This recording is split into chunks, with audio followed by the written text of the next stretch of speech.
what's good about that bayanihan, that's why I guess that is a word and a spirit that really is very Filipino. It's because it's natural with us that when we see, when there are hardships and trials and bagyo, kung ano-ano mang dumating sa atin, we help each other. We help everyone to survive and get through whatever we are going through.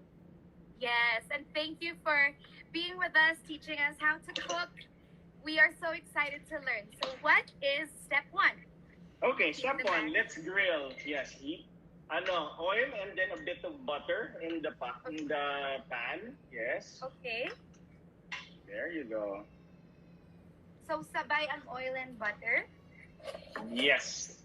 Kamusta ka naman dyan sa the farm? E di, ang payapa ng buhay, tahimik. Oo. Kailangan talaga yung mga ini-invite dito, pareho lang na positive vibes, di ba? Kasi halatang halata pag negative yung vibes na sila yung may problema kasi ang payapa dito sa lugar na to. Oo. Super nice, super magsa-stand relaxing. out sila dyan. Ma-OP sila. So you're there every weekend, or you've been there for quite a while? Yeah, I'm here as often as I could be.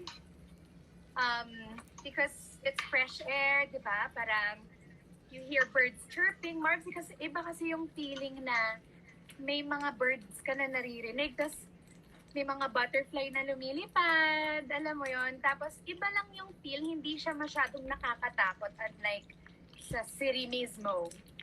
I know. Okay, Marv. So mainit na tong oil and butter. What's next? Mainit na yung sayo. Sa akin din, grill the chicken. Okay. So, skin first, kung may skin yung sayo. So you mean skin down? Yeah, skin down. Is this high heat or low heat, Marv? You can adjust later on, but right now, okay lang high heat. Depends on how thick your chicken is. Patingin nga ng chicken. Okay. Okay. Medium. Okay, that's actually good. That Good? would cook through. Okay yan. Okay. This is so fun, right? Yes, thank you At Tayo first time ko nagkikita or nag-uusap, pero parang ang tagal na kitang kilala. I know, bata pa tayo. Pinupuntahan kita sa bahay ng mami mo sa Uy, grabe ka. Kinuwento mo na sa mundo. Nagbabike pa ako papunta dun sa inyo. Uy, grabe. magugulat. Nalala ko yun. Tapos magulat yung mami mo, bakit ka nandito? Ito pong anak niyo, we talked about a book or something. Ay, alam mo, kailangan ko yata hinaan yung fire. Okay, medium lang. Okay, so how long does this cook, Marv, na, can you see it? Yan. I love how it smells and sounds. Mga hindi na siya amoy hilaw na manok na lang, Hindi. Amoy grilled chicken na siya. Ang sarap. So, you're asking me how long? It depends on the heat. Kung naka-medium, siguro, I guess, 6 to 8 minutes per side. But we'll see. So, I don't move it around, di ba? Hindi siya like ginagalaw-galaw, right? Yeah, hindi naman iwan mo lang siya. kailangan. Para makapagkwentuhan tayo. Yun talaga yun eh. So, hindi mo na ako kailangan puntahan. Pwede mo na lang akong tawagan. Grabe itong Instagram. nangyari sa atin ng COVID, we were all forced to transform digitally, learn as fast as we could para But it's about time. mag-survive. You know what I love about you? And there's so many people from US, California, Maryland watching us right now. Tiki Hor. Hi ka naman daw, Mar. Hello from the world. Hong People Kong. of the world, Hong Kong. Hello. Naku, yung Hong Kong, Zamboanga. isa pa yan. Hirap na hirap ang Hong Kong. Alam mo, can you tell us more about yung pag-support mo sa local industry, inuusok na ba kayo? Inuusok na ba kayo, guys? Nakakahinga pa ba kayo dyan? Melbourne, Australia. Yan. No, bayamihan. yeah. Ano nakarating? Ano na ba yung mga business ng mga tao ngayon sa food industry, Marv? It's, well, naging only source ng livelihood na nangyari sa'yo. Ang saya-saya mo magluto, kaya ang saya-saya ng pagkain mo. Hindi kasi natetense ako sa totoo lang pag ganito kasi syempre nagkikwentuhan habang nagluluto, di ba? Minsan bago kasi sa akin yung recipe, so parang naninibago pa ako. Pero okay, go. I'm listening. Yeah, sabi ko, the only source of livelihood ng buhay ng tao ngayon ay yung magluto at magtinda from their homes. Buti na lang, bukod sa magagaling kumanta ang Pinoy, magagaling din magluto, di ba? So buhay na naman ang Pinoy. Ayan, lahat nakaka-survive kahit papano. Kaya, that's also the time that nung nag-start yung lockdown, hindi ako marunong mag-bake eh. And that's actually something I've always been intimidated about. Because baking, it's so precise, it's so time-consuming, it's energy-consuming. So yun ang ginagawa mo now, right? You sell your carrot cake, your keto carrot cake. Pero teka lang, okay lang ba itong nangyari sa manok ko? Binaliktad ko na, Marv. Tingnan mo naman yung Oh, ang ganda. Ang ganda niya. So yan yung oil, ginaganyan-ganyan ko lang yung oil. Yes. I-low heat mo na muna. Low heat, okay. Masyado yata yung... Di ko kasi matansya pag ganitong portable eh. Oo. I-low heat mo lang muna para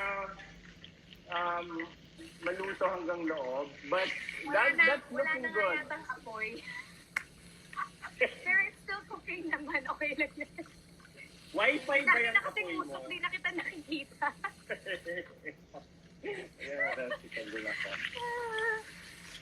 Okay. So I was saying, yung mga tao, yung mga Filipinos na lahat nag-food business, nabuti na lang tayo innate sa mga Pinoy ang masarap magluto. Kaya, ayan, buhay tayo. And that's also the time that I learned how to bake.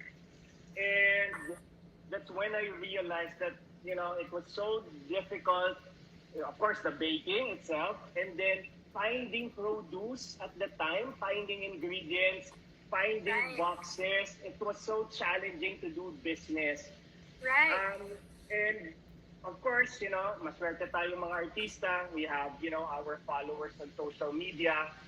And with all the hardships that, I experienced and realized, maswerte pa ako kasi may mga followers tayo online.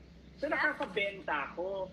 Pero masarap ko yung mga binibake mo. Siguro naman masarap yung Marvin Agustin ka eh. Kasi mga 5 months ko nang ginagawa. Akala ko 1-2 months ko lang siyang gagawin. But right now, I've been doing it for 5 months. And then my sister is actually helping me. And patikim naman. Ang daya-daya mo yung ako pinapatikim yan. I will send you. At isa yung mga sisters ko nga sa mga Pinoy na nawala ng trabaho, di ba, during this pandemic. So we're helping each other. And I am helping her. She's helping me. And, I guess, yun yung masarap. Kahit nahihirapan, kung may pamilya tayong kasama, it actually makes things, a bit easier. True. This is true. But, what are your best sellers? What have you been baking? Ang rinig ko, sobrang, every 2 days daw kayo nag-receive ng orders. Saka may isang araw daw na more than 200 baked goods yung binake nyo in one day. Actually, last Tuesday, that was the most items that we baked. We baked 325. And oh my gosh! And we use this oven. We just use this home oven. That's your commissary. Yeah. That baked 300 plus. Guys, raise your hands and send some cookies. Send some cookies, send some hearts if you've ordered from Marv's Mr. Vin. What's it? Mr. Vin Munchies. Munchies. So Yes. Marvin has been baking, also selling, and also delivering his baked goods from Mr. Vin Munchies. And in one day, naka 300 plus baked goods siya. So congratulations. 24 hours baking. Akala ko tapos na yung buhay taping. Ay, malala pala yung baking. Kasi I had to fulfill and I had to cook all the orders. Ay, pagod na pagod. Lalo na yung sister ko. Ang saya. At least sanay ka sa puyatan. Well, hindi na nga. Kasi, lolo lifestyle. I wake up at around 4 in the morning now. 4:30. Yes. And then sleep around, 11. That's why mga 10 o'clock ng gabi, parang hilong-hilo na ako. Wow! Pero Marv, you have staff there. Like, or is it really just dalawa lang kayo? Ang hirap naman kasi rin pag na-overwork din kasi yung mga tao, katulad ikaw, Exactly. diba? And pag na-burnout ka, baka mamaya ayaw mo na yung trabaho mo. So, what's the secret to doing a job that that you don't burn out or hindi ka napapagod? I guess, it's cooking and food is something that the family really loves to do. My sister, that's her passion at the same time. But I guess, creating processes, creating good systems that would make the job, organized and the business organized. But at the same time, you don't burn out yourself. Ang sarap naman yung chicken mo na yan. I hope I don't burn out my chicken also. Oo. Mas maganda yung chicken mo kaysa sa Kira, but check naman, Marv. Tama na ba to? Or konti pa? A bit more, I think. Bit more. Okay. Para maluto pa yung loob. So Okay. you can actually just leave that there and then we can go to the rice already. Oh yeah, okay. Para maluto pa siya dyan sa pan na yan. Do you have another pan for the rice? Or you will cook it there? I have another pan from Metro Cookware. Gusto mo yun? Wow. My first sponsor, Metroprenea. So, let's use this pan. So, I'll take this off of the heat now. Do I take this off of the heat? Pwede naman, para maluto mo na yung rice mo. So then, slowly maluto pa yung loob niyan. Okay. So, You can actually use the oil of the chicken, transfer that to the pan. Diba? Para makatipid tayo ng oil at saka yung flavor at lasa.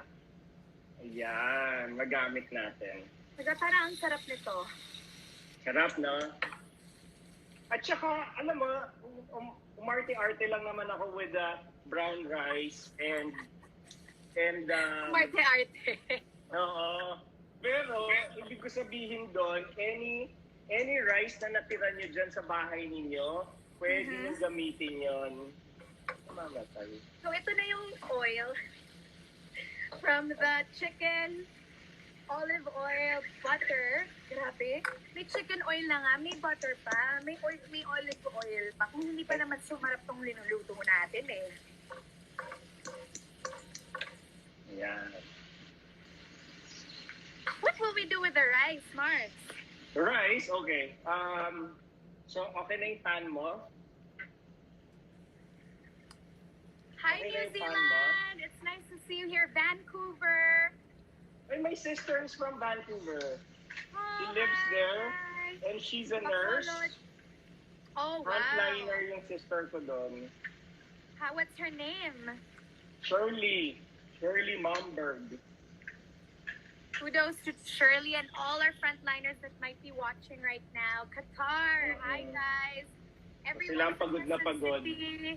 Guys, don't forget, Marvin bakes and sells and delivers his goods at Mr. Vin Munchies. And also, of course, he is the owner of all these different restaurants that we all know. Wolfgang, diba? And what else? Sumo Sam, Sumo Sam, John and Yoko, John and Taiku, Yoko. Mr. Keep going. Kurosawa. Flex mo na yan. Flex mo na.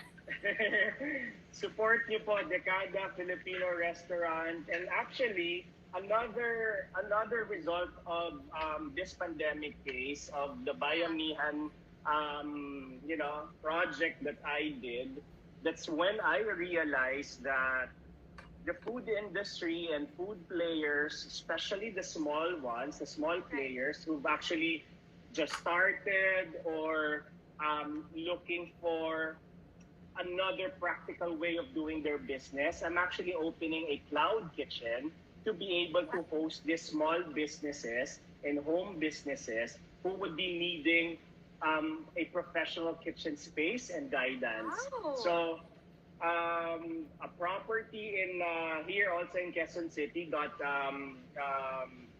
it has been vacant, and that's when I realized, lahat ng mga resources natin na pwede nating gamitin at may pangtulong. I think we have to, do some research on what we can do about it. Ang daming countries who's leading these digital transformation and changes, so they'd be able to support each other during this pandemic. So, yun. So, para siyang naging evacuation area ng mga kaibigan ko na nagsara na kasi hindi na nilang kaya masustain yung expensive rent. So, we organized that space, nagdala ng kanya-kanyang mga equipment, and now we are actually going to open that up by October 1 already. So how do they get in touch with you if there are chefs watching here na gustong mag-rent out ng space na yon and cook? Our site is not up yet. It's going to be called bring.me. So Bring will be somehow our response on, the challenges of the food business. Who's looking for, another practical and viable ways of doing business. So if it's not up yet, but they can go to Bayanihan on IG, and they could send us messages there. I'm actually personally handling that account too. So they can send a message there, and I would be able to see what kind of help that they need during this time. Yeah. Yung iba naman nagpapapost lang. Maraming nagsasabi dito, marami kang matutulungan, Marvin. Wow! Salute, Marvin. I'm so proud of Marvin talaga. Hi, KC and Marvin from Virginia, USA, and Iloilo City. Okay, so that's really great. Alam mo, ang maganda sa Pilipino, mahilig kumain. Mahilig magluto. And ikaw na nga nagsabi, I read an article where you said, it's very Filipino, yung bayanihan na sama-sama, na nagtutulungan, nagsusuportahan. So, this is really nice, that you're using your clout, your power, your name, and also your shared love for cooking to help other people who might not have the voice, diba?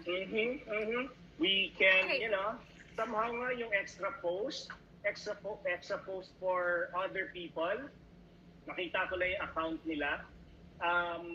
I post them on Instagram. It's 1, 2, 3 seconds for us. But for others, grabe kung nakikita ko yung response nila, tuwang-tuwa at nagpapasalamat kasi daw nadagdagan yung orders nila. Ang sarap lalong gawin at tumulong. Pero Marv, tinitikman mo ba muna yung mga binebenta nila or linaluto nila bago mo i-promote? Well, I check their account. Hindi ko na kasi minsan matikman lahat.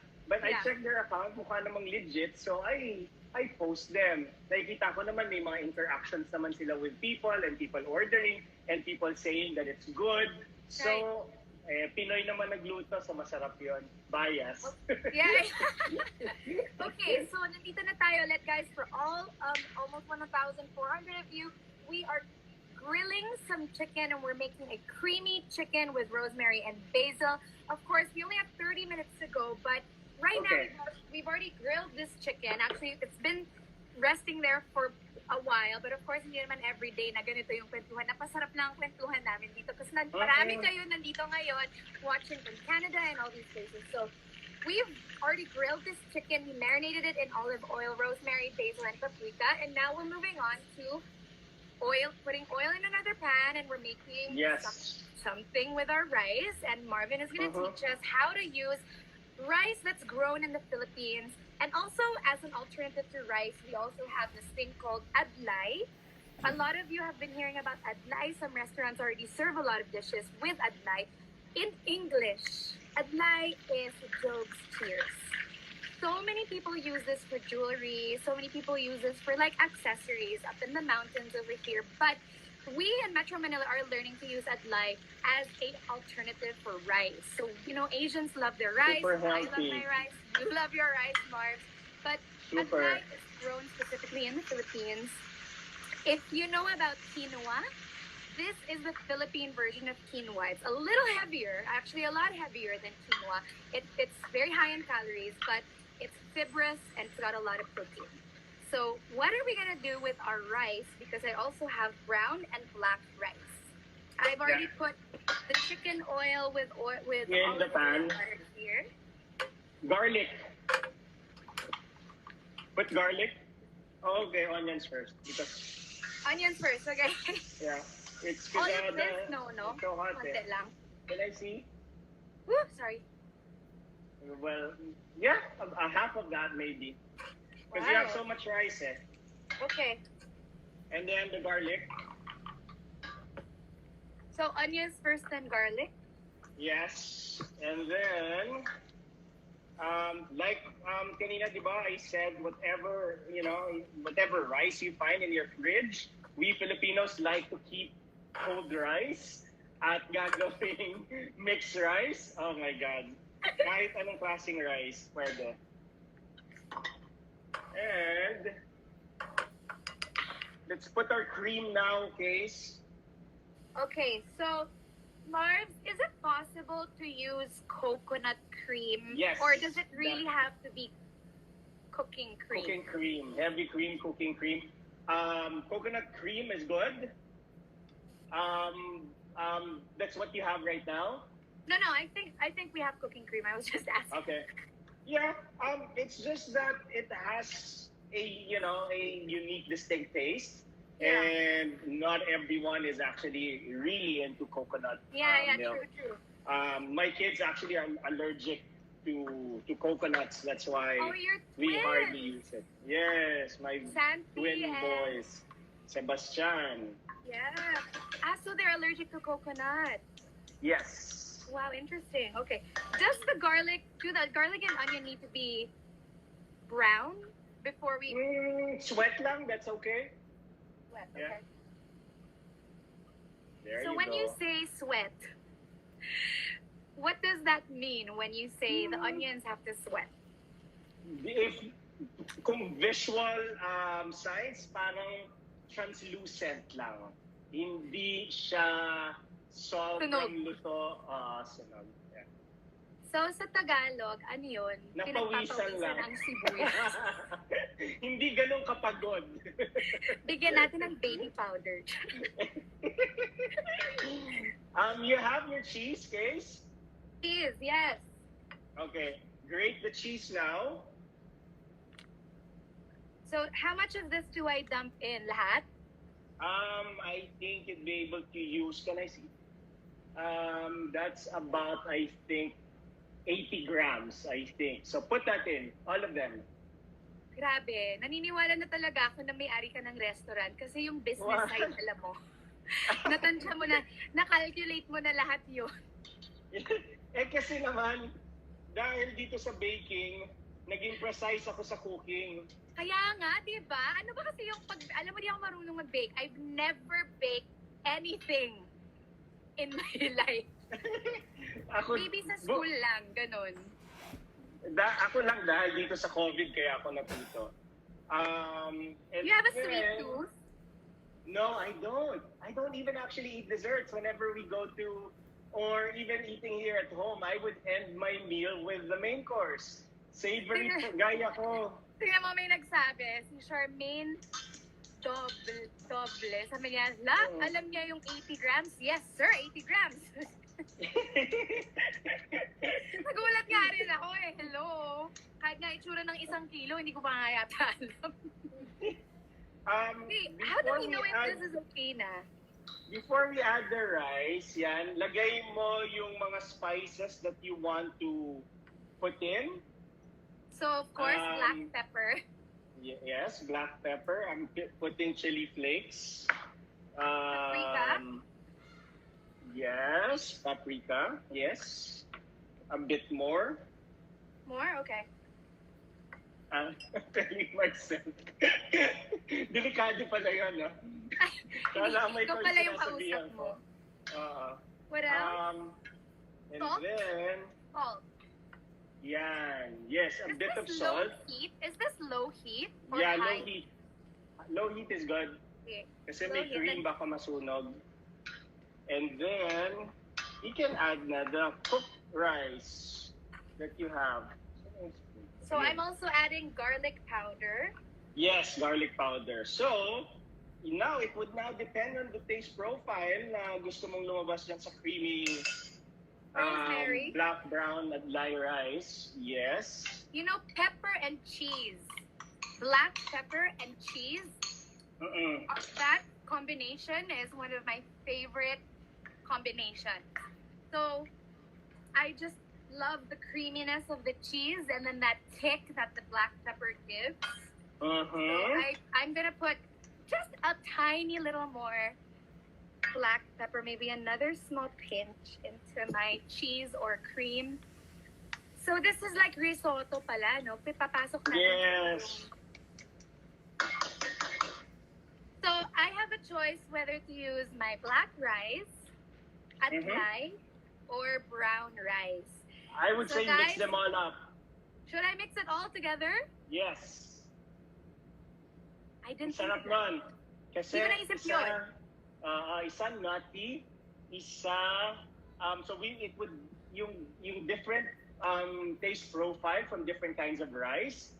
Yeah. Oh my God, parang ang sarap. Parang risotto.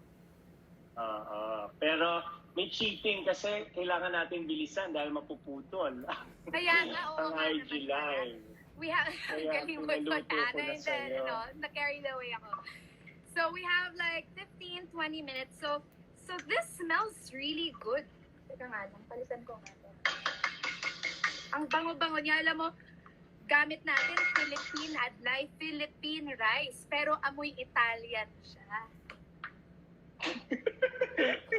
Kakaloka. Confused yung dish, no? Kung hindi kasi kasabi mo nga, di ba, pag culinary, if you can find the ingredients where you're from, it's Exactly. perfect, di ba? You're helping the farmers, you're not spending so much, and yan, mas madali pang hanapin yung mga ingredients.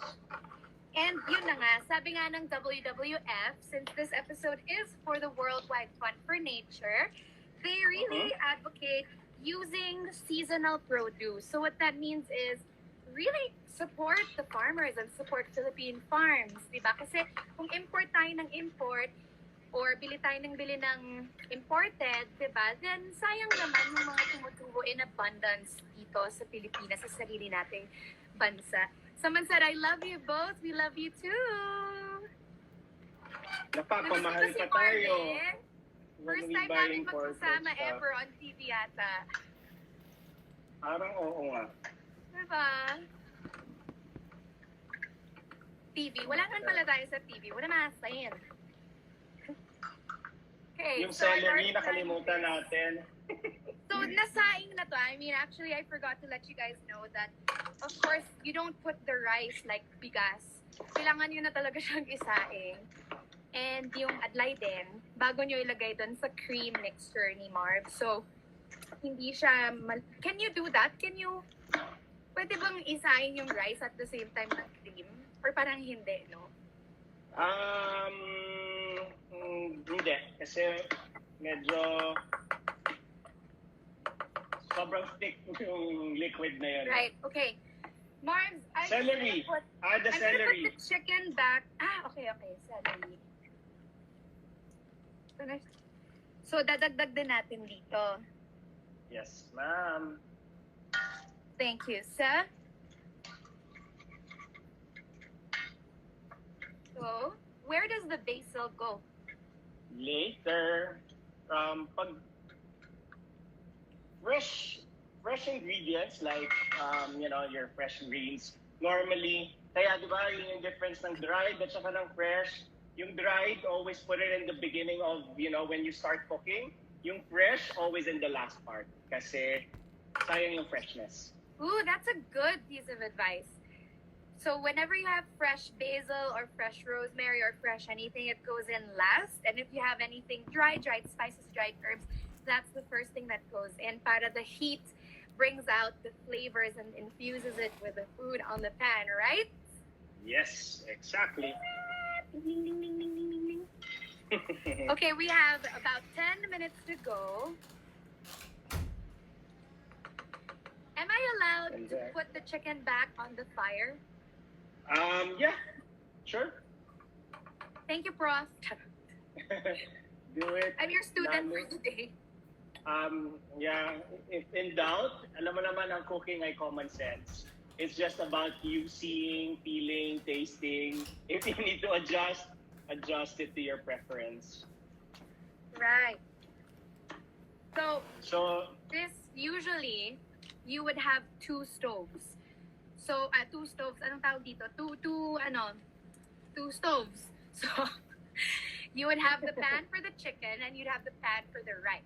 But because I'm doing what I can in my outdoor kitchen and my outdoor setup, which is okay, nahulog ka.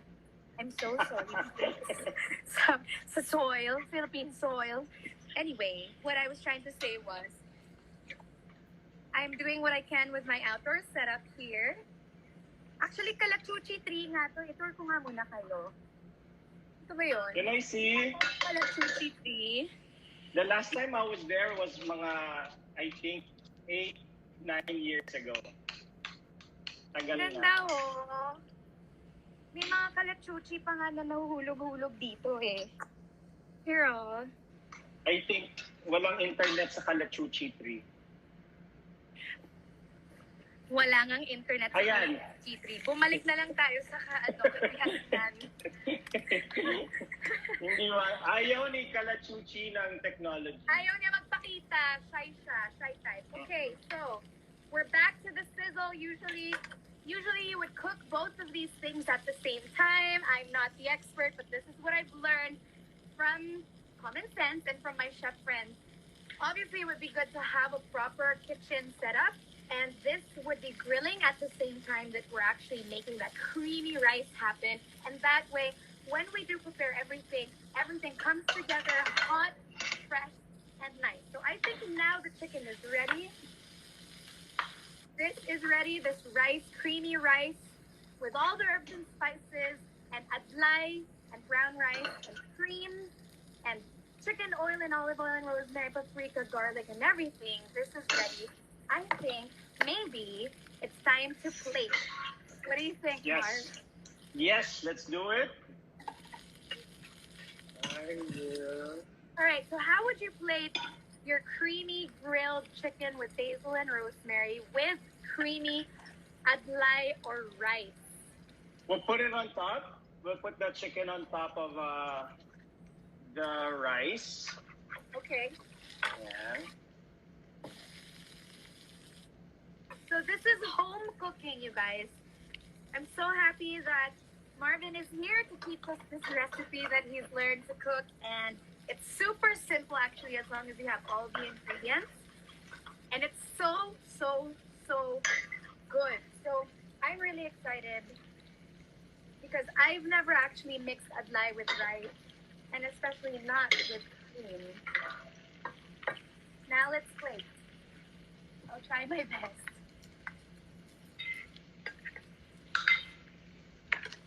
So this is good for 2 servings. So sana may date ako today. Pero wala kang date dyan. bakit? Ikaw meron ba?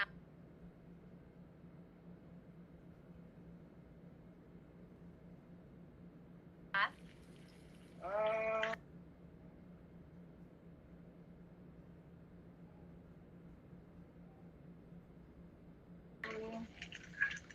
pritong chicken.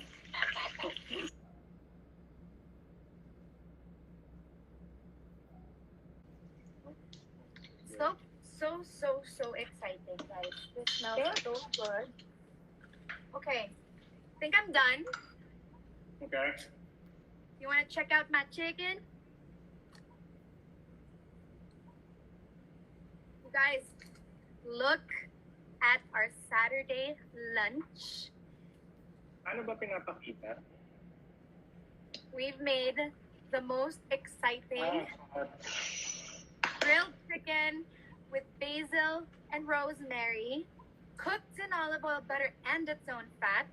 And then the adlai with brown rice that's cooked in onions, garlic, we added spices like paprika, black pepper, of course, salt, garlic powder, rosemary, celery.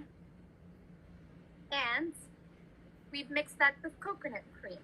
Or no, culinary cream, like cooking cream. And of course, we placed the fresh basil on top. And that's that. We have the most perfect lunch.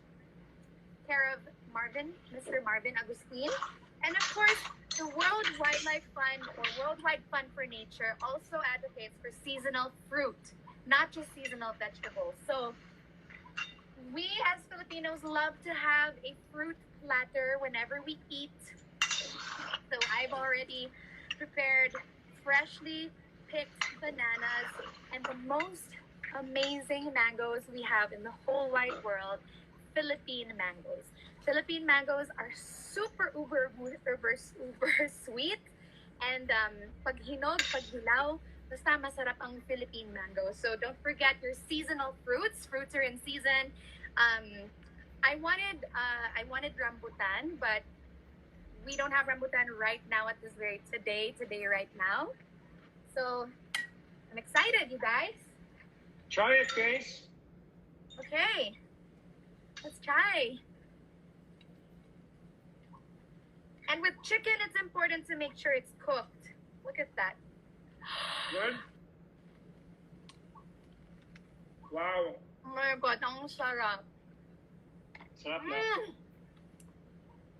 Alam mo bang first time ko ito ginawa? Hindi na. Just so- Hindi na. Yes. So, ba't ito yung pinili mo? I just thought, sarap niya. No joke. Isa to sa pinakamasarap na niluto natin sa Kitchen Collabs. Marbs, walang biro. Ang sarap niya. Nagsimula kasi sa, ano yung meron ako sa garden. So, kita ko yung basil and rosemary. And then you said chicken or fish. So, I like chicken. So, I chose chicken. And then, ayun na, ang daming mga leftover rice. Lagi naman sa Filipino homes. So, I like always making something with the rice and making them special, kahit leftovers.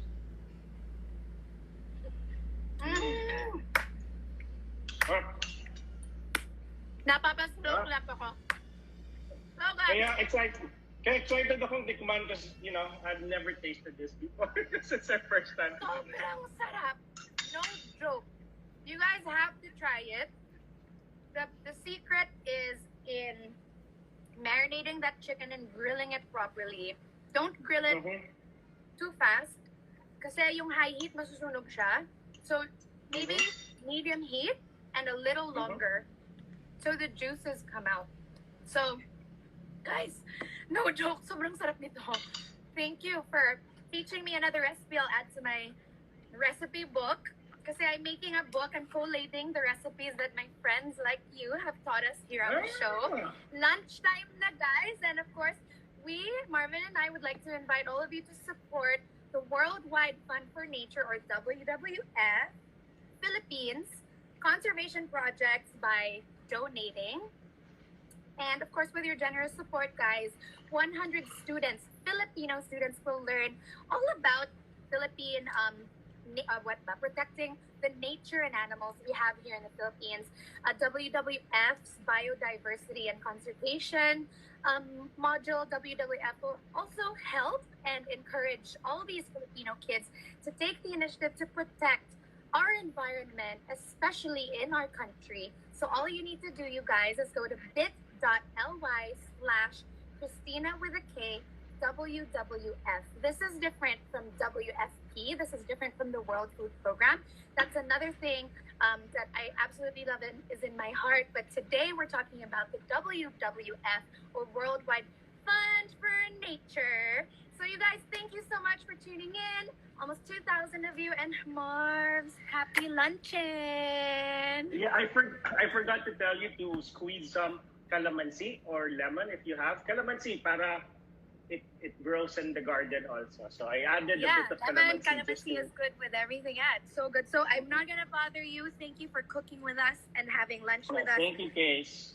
Thank you so much for this and being with us, Marvs. We are so excited for all your YouTube vlogs and all your projects. So thank you for supporting people in the Philippine food industry, restaurant industry, and for doing what you do. You've inspired so many people to adjust, adapt, and still love what they do and help other people too. Thank you for your time and your friendship. Thank you, Marvs. Happy Enjoy your Saturday. time there. Happy weekend, everyone. Take care. Hugs to your family. Will do. Bye. Thanks for joining us. Okay, you guys. Well, it is 11:56. That means we have only about 3 to 4 minutes to end this and say goodbye. But I'm really, really happy that we got to enjoy this grilled creamy chicken with basil and rosemary, plus that creamy adlai and brown rice. I love cooking now that Kitchen Collabs has happened. Quarantine made me love cooking, and I hope you are excited to learn all of these recipes, one friend, one guest at a time. And I'm so excited that we get to I get to introduce you to my friends, and that you get to know my friends a little better, and also that they can help us enjoy all these recipes we can cook at home for our own loved ones, especially Filipinos. We're so close to our families. Family is so important. And, you know, one of the ways we can express our love is to cook for them. My mom cooks for us all the time. My grandmother used to cook for us all the time. And I hope one day to cook for them too. So thanks, guys. Thank you for tuning in. Happy Saturday. Good vibes always. Stay happy, stay healthy, and stay safe. See you again, same time, same place, next Saturday at 11 a.m. And for now, don't forget to get notified, subscribe to my YouTube channel, The KC Diaries, or Christina KC Concepcion. And I hope you guys enjoy my vlogs. We're dropping about 2 or 3 vlogs per week, so enjoy that. I'll see you guys soon. Bye.